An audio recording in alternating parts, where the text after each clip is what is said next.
Good morning and again welcome back to my channel. So, Delhi current affairs May 6. Okay, हम शुरू करते हैं without wasting our time. तो आज की हमारे लिए जो फर्स्ट न्यूज़ है वो है बैंकिंग के ऊपर सबसे पहले। ठीक है, Bandhan Bank introduced GST collection service. Bandhan Bank has launched a service to facilitate goods and services tax GST collections, enhancing convenience for the businesses and individuals.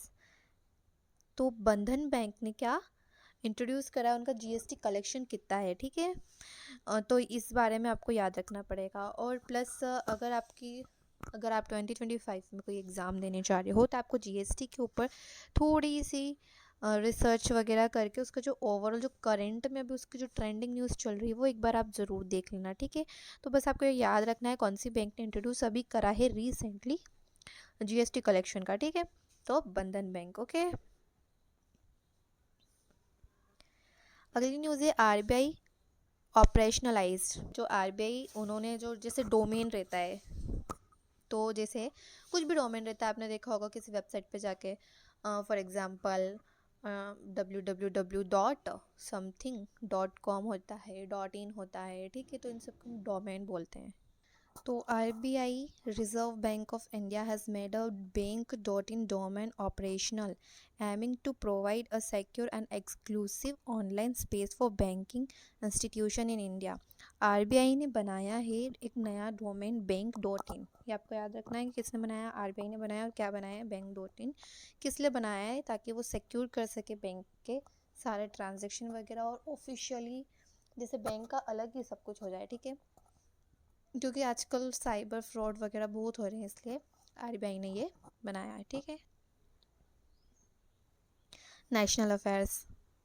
National affairs में है Delhi school education fees regulation bill 2025 passed. The Delhi government has passed a bill to regulate school fees, aiming to make educational more affordable and transparent.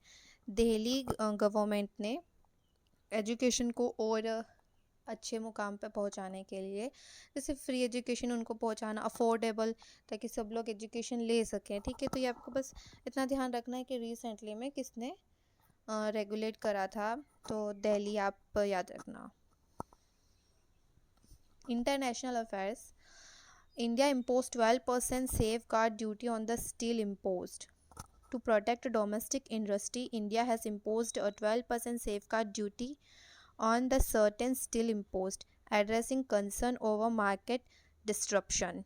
ठीक है, इसमें इसमें आपको याद करने जैसा ये है कि जो इंडिया ने इम्पोज करा है किसके, स्टील इंपोर्ट के लिए, वो कितना परसेंट है। ठीक है, तो 12% जो है ये आपको याद करने जैसा है, तो 12% आपको याद करना होगा। ठीक है, next news is government schemes. तो launch of a Skill India digital platform. The government has launched the Skill India digital platform to provide online skill development courses to enhance employability among the youth. ठीक है, government ने एक scheme launch करी है जिसका नाम है skill India digital.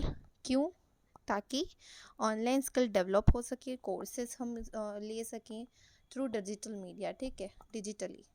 Okay, तो याद करना जैसे इसमें चीज़ें, इंडिया ने कौन सी स्कीम लॉन्च करी है, which is skill India digital. किस लिए करी है ये नहीं पूछा जा सकता है, बट आपको स्किल का जो स्कीम है उसका नाम याद रखना है। Next news is report and index. India top Asia Cups arches medals tally. India secured the top position in the Asia Cup arches, advancing a total of 8 medals including 5 golds, showcasing the national prowess in sports. A fair cloth. ठीक है, इसमें आपको बस ये याद रखना है India ने एशिया कप में अच्छी पोजीशन बनाई रखी है। कितने मेडल्स जीते हैं, 8 मेडल्स जीते हैं, जिसमें से 5 गोल्ड मेडल्स हैं। Okay,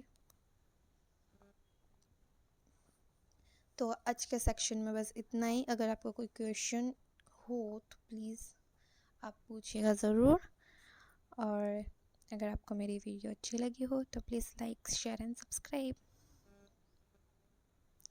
thank you so much.